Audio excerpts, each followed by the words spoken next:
সুজলা সুফলা শস্য শ্যামলা বাংলার বুকে ছোট্ট একটা গ্রামে পলাশডাঙ্গা। এখানে দিঘির নীল কালো জলে ফোটে শাপলা শালুক পদ্মের পাপড়ি। রাতে জোনাকিরা আলো দেয়, চাতক চায় ফটিক জল। ঝাঁকে ঝাঁকে প্রজাপতি মৌমাছি উড়ে বেড়ায় ফুটন্ত ফুলের উপর। আর সোনালি ধানের শীষগুলো হাওয়ায় দুলতে দুলতে বলে, ওরে গায়ের কিষান রবি ঠাকুর, তোর স্বপ্নের পলাশডাঙ্গাকে আমরা সোনায় মুড়ে দেব। আর ঠিক তখনই মহাকাল রূপে ছুটে এলো এক ঝলক দমকা বাতাস। আর সেই বাতাসে সব উলট পালট হয়ে যাচ্ছে। সোনালি ধানের সাথে আমার সোনালি স্বপ্নগুলো। আমার মাথাটা ঘুরছে কেন? চোখের সামনে সব কিছু ঝাপসা হয়ে আসছে কেন?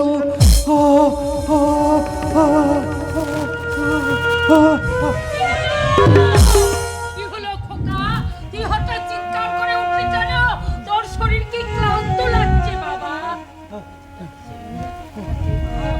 কে মা? কি যেন বলছিলে? হ্যাঁ বাবা, সারাদিন রোদে রোদে কাজ করি, হয়তো তোর শরীরটা ক্লান্ত হয়ে গেছে। নে বাবা, একটু জল খেয়ে নে। খা বাবা, খা। শোনা বাবা আমার, আমি দিচ্ছি বুঝিয়ে বাবা, তোরা তো কষ্ট করতে হবে না। কিন্তু কিন্তু কি যেন বলছিলে মা? বল বাবা। ক্লান্ত নাকি? হ্যাঁ। কিন্তু শরীর ক্লান্ত হবে কেন মা? সোনার বাংলার চাষির ঘরের ছেলে আমি। শক্ত দুটো হাত দিয়ে চাষ করা যার একমাত্র পেশা, সে ক্লান্ত হবে কেন মা? খোকা, জানো মা, আজ যারা চাষকে উপেক্ষা করে নিজেদেরকে বড় পণ্ডিত মনে করেছে, তাদের একদিন সকলকে, এই সমাজের কিষান আর কৃষি আর কিষান সকলকে সম্মান জানিয়ে বলতেই হবে, মা ওগো বাংলার পূজনীয় মা, পবিত্র মাটি আর এই শ্রদ্ধেয় মানুষ কিষান কিষানি, তোমাদের জানাই কোটি কোটি প্রণাম।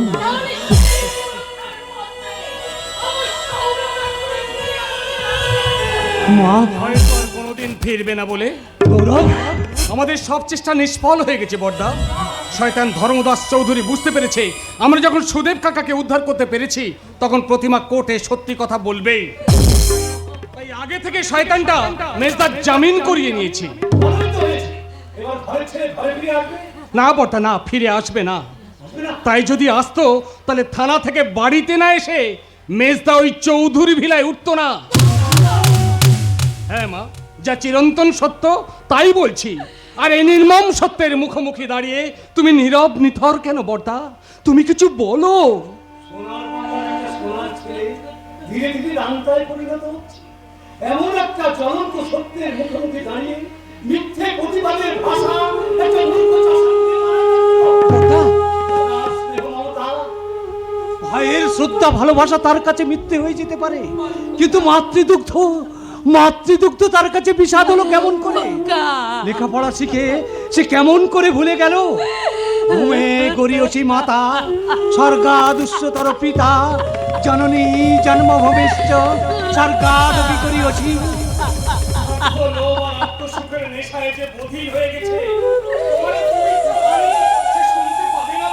কিন্তু শুনতে যে তাকে হবেই।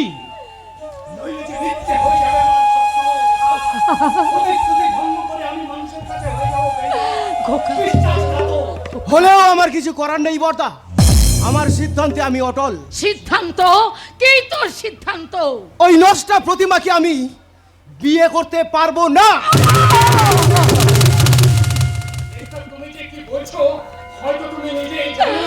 জানি জানি, আমি সব জানি। তোদের সবাইকে আমার চেনা হয়ে গেছে। একজন বিপদে পড়লে অন্যজন দূরে দাঁড়িয়ে হাসিস।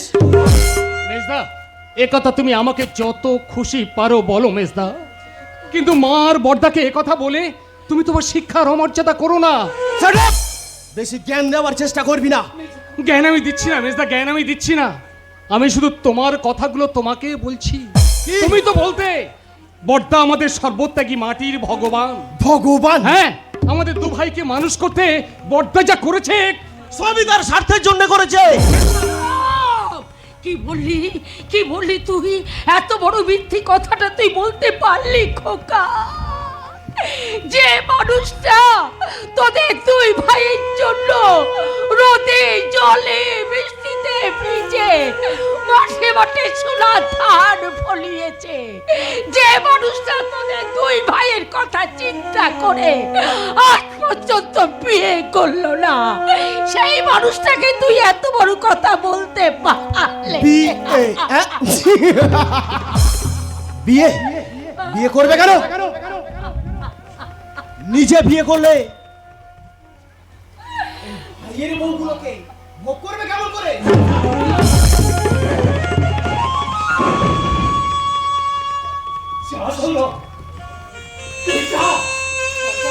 নিজের ভাই বলে রক্তের সম্পর্কে দোহাই দিয়ে আর আমি তোকে আটকে রাখবো না। তাই না, আমি তোকে অনেক ভুল কথা বলে দিয়েছি।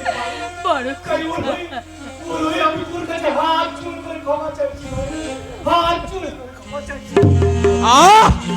তোমার এই নেকামি আবার সহ্য হচ্ছে না। তুই তো আমার মতো গরিব দুলো কাদা মাখা চাষি নোস। তুই তো ধনীর অট্টালিকায় থাকা লেখাপড়া জানা একটা শিক্ষিত ছেলে।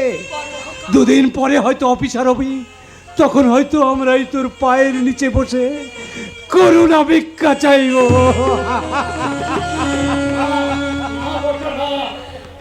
এই হাজার হাজার মেহনতি কিষান কিষানের মরবে, তবু কারো করুণা ভিক্ষা চাইবে না। গৌরব,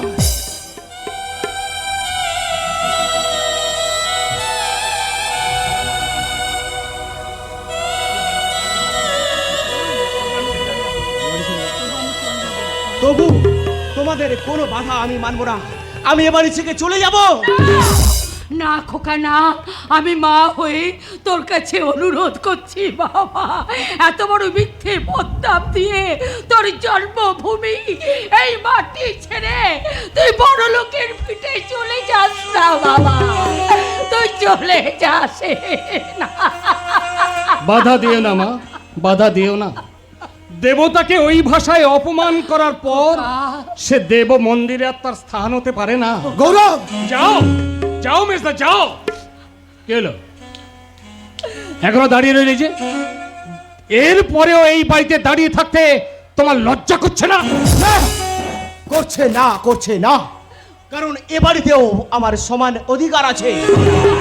আর সেই অধিকারের জোরে আমি স্পষ্ট জানিয়ে যাচ্ছি, শোনো বর্দা, কারো কোনো প্রতিশ্রুতি রক্ষার দায় আমার নেই।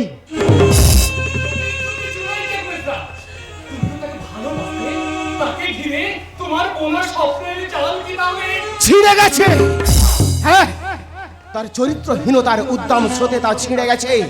তাই প্রতিমা নয়, আগামী পরশু ওই ধর্মদাস চৌধুরীর বোনকে আমি বিয়ে করছি। পারলে যেও, নিমন্ত্রণ রইল।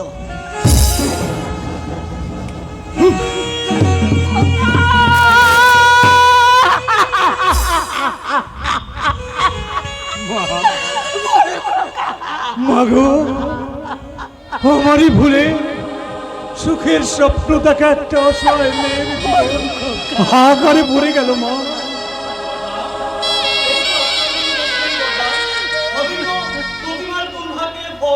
ভাগ্যের দোহাই দিয়ে নিজের ব্যর্থতাকে আমি কেমন করে ডাকবো পলাশ? কিন্তু বর্দা, একজন স্বার্থপর মানুষের কুকর্মের দায় মাথায় নিয়ে নিজেকে কেন কষ্ট দিচ্ছেন বর্দা, কেন কষ্ট দিচ্ছেন? সেই স্বার্থপর বেঈমানটার কথা তোরা ভুলে যাব? কেমন করে ভুলে যাব মা? সৌরভ গৌরবকে আমি ভুলে যাব, যাদের আমি সন্তান স্নেহ কোলে পিঠে করে মানুষ করেছি। সেই ভাইয়ের কথা আমি কেমন করে ভুলে যাব মা? কে ভাই যে তোমার মতো দেবতাকে পদদলিত করে আশ্রয় নিয়েছে শয়তানের কোলে? তুমি ক্ষমা করলো, আমি কোনোদিন ক্ষমা করব না। তুমি ঠিক কথা বলেছো।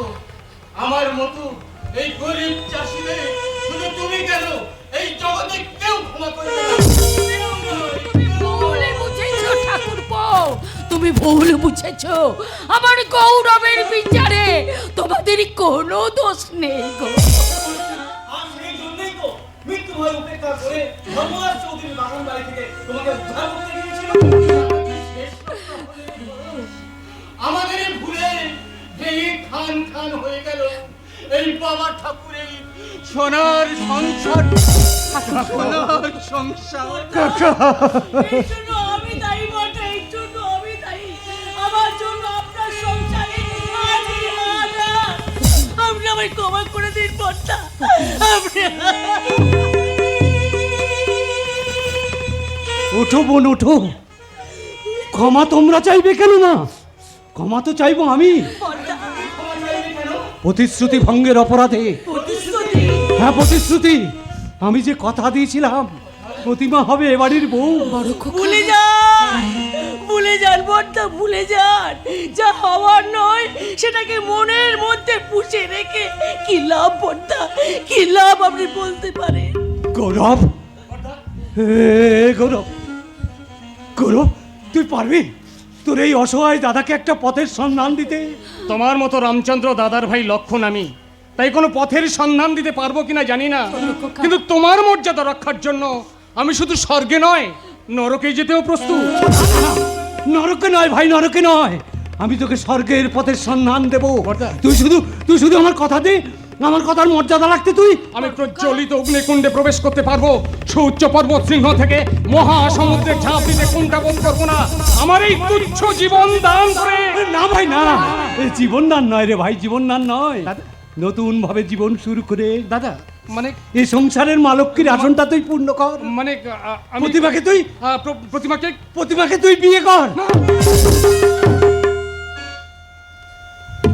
মা, বল বাবা। আমি কি কোনো ভুল করছি মা? না বাবা না, মাটি মাখা মাখা মূর্খ চাষি আমি, তাই আমার সিদ্ধান্ত। না বাবা না, তোর কোনো ভুল হয়নি বাবা।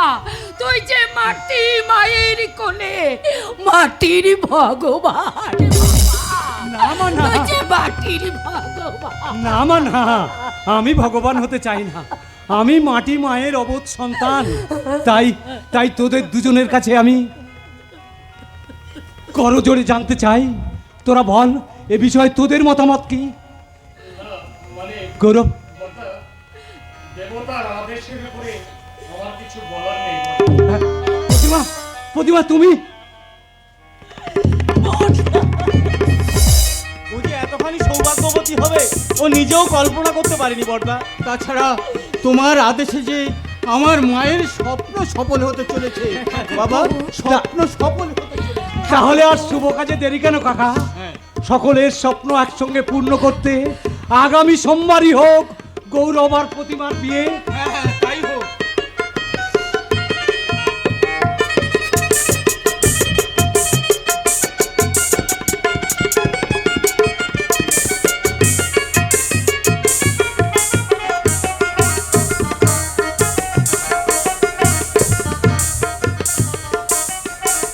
আরে আজ আমি বিয়ে বাড়িতে নিমন্ত্রণ খেতে যাব, তা যেটা সেটা ঘর নয়, ওই বড় ঠাকুরের ঘরে।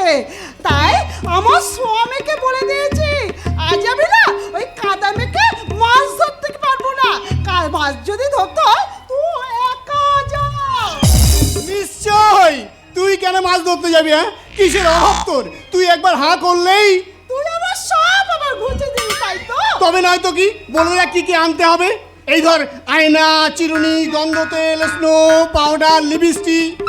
আরে, ওগুলো তো সবই দরকার, কিন্তু আমার স্বামীকে ছেটে ফেল, ছেটে ফেল। ওটাকে রেখে কি লাভ হচ্ছে শুনি? টাকা হবেও লাগবে না আর যোগ্যি তো লাগবে না। এ কদম, তোর পাশে একটু বসবো? সে তো বসবি, কিন্তু আমি না ওই মানে জানিস তো ওই ছোটবেলা না আমি ফুটবল খেলতাম, কিন্তু ওই পা ছড়ার অভ্যাসটা না আমার একদম যায় না। ভালোবাসার লাঠি বড় মিষ্টি লাগে। তোর পাশে একটু বসি। আরে আরে ভয় পাচ্ছিস কেন? ওরে আমি তো এখন পা তুলে আছি। তাতেই বা ভয় পাবো কেন রে সুন্দরী? তুই একবার পা তুললেই তোর ওই রাঙা চরণ দুটি বাবুকে জড়িয়ে ধরে ঠাকুর শ্রীকৃষ্ণের মতো বলবো, দেহি পদপল্লব মুদারম। যাত্রা হচ্ছে যাত্রা। তোর এই যাত্রা দেখে মনে হচ্ছে তোর কান দুটো ধরে টেনে কষে একটা থাপ্পড় মারি। কৃষ্ণ করলো লীলা আর আমি করলে কান ধরে গেলাম। ঠিক তাই, ওনারা হলো স্বয়ং ভগবান। রামায়ণ বাবু, সেই ভগবান এখন মহাসুখে নিদ্রায় গেছে, আর তাকে কাল ঘুমে ঘুম পাড়িয়ে এই সমাজের বুকে বসে আছে আপনার মতো কিছু কিংভূত মানুষ। কিংভূত মানুষ তার মানে? অনেক তারা সুরামি আলী অর্থের কলকাতা নিজেকে অঞ্জলি দিয়ে উপরে আপনার মতো ভোগ ধার্মিক সুখে বসে আছে। একাদশে কথাটা বলতে বড় ভালোবাসি। আর সবাই যখন পাতা চেটে পুটে খায় তখন আমি চোখের জলে ভাসি, আর সারা পশ্চিমবাংলার সমস্ত মানুষকে ডেকে ডেকে বলি সবার জীবনে পরিবর্তন তো হলো, কিন্তু আমার জীবনের পরিবর্তনটা কবে হবে, কবে হবে ঠিক শালা তুই খা।